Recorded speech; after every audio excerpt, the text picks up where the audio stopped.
ഏറ്റവും കൂടുതൽ ആവശ്യമായി വരുന്നത് കിഡ്നി, ലിവർ, മജ്ജ മാറ്റിവെക്കൽ പോലുള്ളതാണ്.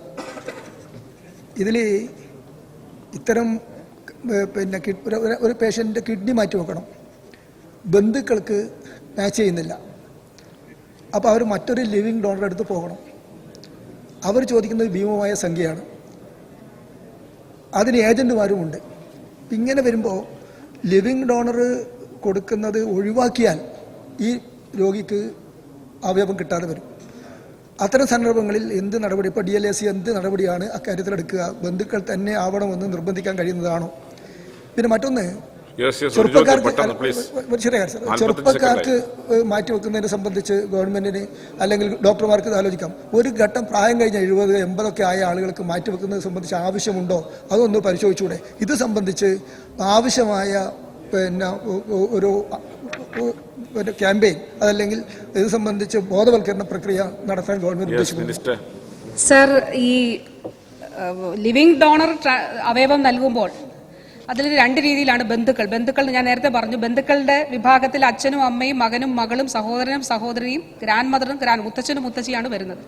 അതിനപ്പുറത്തുള്ള എല്ലാവരും ബന്ധുവേതരത്തിലാണ് വരുന്നത്.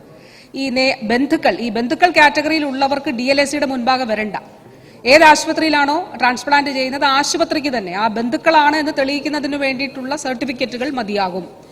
പക്ഷെ ബന്ധുവേതര അവയവദാനം വരുമ്പോഴാണ് ഡിസ്ട്രിക്ട് ലെവൽ ഓതറൈസേഷൻ കമ്മിറ്റിയുടെ മുൻപാകെ ഈ അപേക്ഷകൾ വരേണ്ടത്. ഇവിടെ ബഹുമാനപ്പെട്ട അംഗം സൂചിപ്പിച്ച കാര്യം, പണമിടപാട് ഇതിൽ ഒരു കാരണവശാലും നിയമപരമായിട്ട് അനുവദിക്കപ്പെടുന്നതല്ല. പണമിടപാട് ഉണ്ടെന്ന് പറഞ്ഞാൽ അത് കുറ്റകരമാണ്.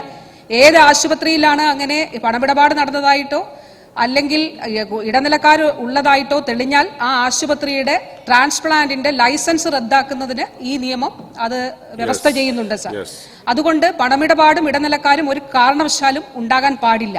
അങ്ങനെ എവിടെയെങ്കിലും ഉണ്ടെങ്കിൽ തീർച്ചയായിട്ടും അത് റിപ്പോർട്ട് ചെയ്താൽ അതിനെതിരെയുള്ള നടപടികൾ നമുക്ക് സ്വീകരിക്കാൻ കഴിയുന്നതുമാണ്. ഈ 80 വയസ്സ് 70 വയസ്സുള്ള സർ, അത് വ്യക്തിയുടെ അവകാശമാണ്. അത് സംബന്ധിച്ച് ഒരു സർക്കാരിനും അത് പറയാനായിട്ട് കഴിയില്ല. അത് വ്യക്തിയുടെ അവകാശമാണ്. ഈ ലിവിംഗ് ഡോണർ ബന്ധുവേതരത്തിൽ DLAC പരമാവധി ഈ മാനദണ്ഡങ്ങൾക്കുള്ളിൽ നിന്നുകൊണ്ട് അത് നിർവഹിക്കുന്നതിന് കൃത്യമായി അതിനു വേണ്ടിയിട്ടാണ് DLACകൾ ശ്രമിക്കുന്നത്.